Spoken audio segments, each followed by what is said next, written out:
une question, une remarque que j'ai faite en commission jeudi soir sur le fait que la mention douteur entamé et lu qui est écrite sur le règlement intérieur et qui n'apparaît pas, qui n'est pas soumise à des délibérations. Donc voilà, je trouve que ça aurait été intéressant de le faire valider par notre conseil.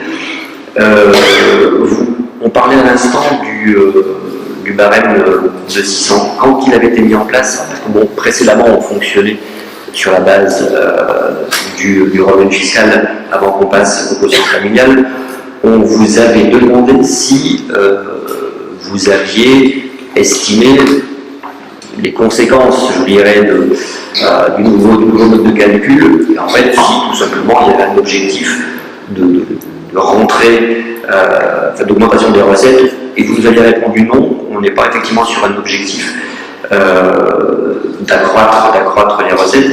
Et maintenant, avec 2 ans de recul, j'ai pas pu précisément voir dans les comptes. Le changement de règle a eu un impact, non, c'est resté globalement. D'accord. Alors, il y a 2 choses. On avait pour objectif déjà uniformisé par rapport aux autres services municipaux, le quotient familial et la règle, même si vous avez vu l'actualité, il est peut-être en question en ce moment même par les députés. Et deuxième chose, dans le cadre de la mise en place de l'informatisation des services municipaux, en cas de non-paiement des services municipaux, le quotient familial et l'inscription du quotient familial sur le serveur e-enfance permet d'avoir une fonction immédiate liée au service de la CAF. Donc c'est lié à une uniformisation et à une mise en place de tout ce système. Et je vous confirme, et on me confirme que cette mise en place n'avait pas un objectif financier, mais un objectif de lisibilité, et que les recettes ne se sont pas accrues d'une manière extraordinaire et assez importante. Et c'est plutôt à l'utilisation accrue des services scolaires et à l'augmentation du nombre rationnaire qu'il y a eu une évolution budgétaire dans ce cadre-là. Simon, par ailleurs, on peut constater, comme vous le disiez à l'instant, qu'on est sur une augmentation qui est à peu près celle du coût de la vie, comme nous le proposions donc l'année précédente, ce qui est une bonne chose. Hein.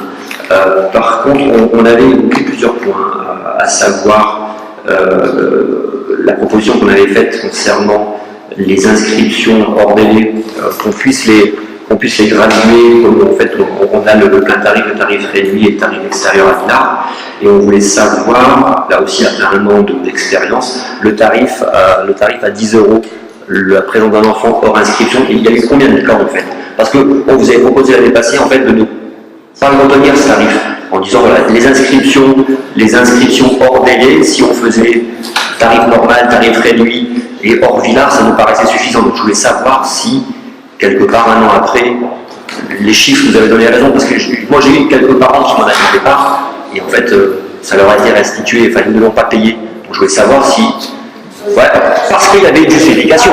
Non, mais parce qu'il y avait une justification, donc je voulais savoir effectivement, un an après, s'il y a eu un cas, 2 cas, 3 cas, ou si c'est effectivement quelque chose de beaucoup plus important. Je parle bien de la présence des enfants sans inscription. Alors là, on a régulièrement. Pratiquement toutes les semaines. Vous dire combien, là je ne sais pas, on peut regarder peut-être, on peut rechercher sur toute l'année. Par contre, quand même, ça a été en diminution par rapport aux années précédentes. Parce qu'en fait, on avait instauré ce tarif-là parce qu'on avait une très forte augmentation des enfants qui restaient ce jour-là, qui n'étaient pas prévus, qui n'étaient pas inscrits, on n'avait pas de repas pour eux, il fallait des repas de substitution, donc du coup, il y avait certains enfants qui ne mangeaient pas comme les autres. C'était quand même compliqué à gérer, que ce soit au niveau du personnel, au niveau des enfants, voilà. Donc il y a eu une baisse, mais il reste encore des demandes. Alors effectivement, s'il y a un justificatif, un emploi, quelqu'un qui a trouvé un emploi la veille ou 2 jours avant, effectivement, c'est un justificatif, on ne facture pas. Mais si on n'a pas de justificatif, c'est peut-être. Et la facturation à la demi-heure pour pouvoir ajuster au mieux la dépense. Je dis que envisager, pardon, comment. Alors ça, je ne sais plus si on l'avait évoqué ou pas l'année passée, mais cet aspect-là, tout simplement pour caler au plus juste avec la dépense et l'utilisation des services. Je ne sais pas si vous l'avez envisagé ou pas. Et là, en fait, on a dans les enjeux, effectivement, avec le logiciel, c'est aussi très compliqué de faire par milliard, parce que ça complique les choses. En plus, souvent, les enfants, notamment de 4h30 à 5h30 à Instagram, parce que c'est gratuit. Après, leur de jour, on n'a pas franchement de demande. C'est ça, hein? Pas particulièrement de demande à la milliard. C'est sûr. Non, mais si effectivement la facturation le permettait, je suis surpris que le logiciel complexifie la gestion. C'est ça, avec le logiciel, c'était compliqué d'intégrer une demi-heure. Voilà, c'est pour ça qu'au moins pour la première.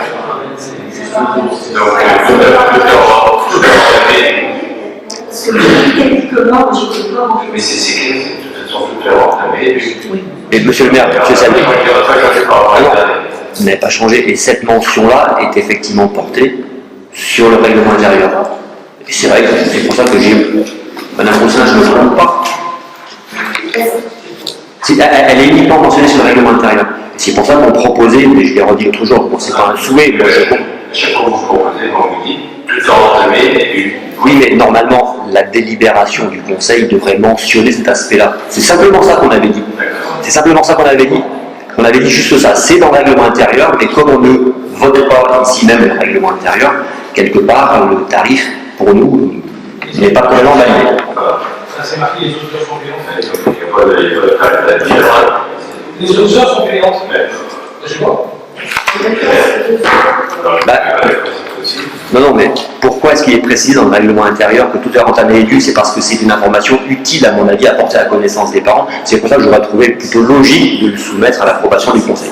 Et là, vous avez dit avec attention guide, puisque vous avez eu un impact là-dessus, le règlement intérieur est à de la garantie parce qu'il est dans le guide. Oui, c'est ce que je disais. Donc, ouais, mais je pense sur les parents, et je ne pense pas qu'il y ait des allons les voir. Dans le registre des délibérations de la mairie, la délibération, on va mettre les morts.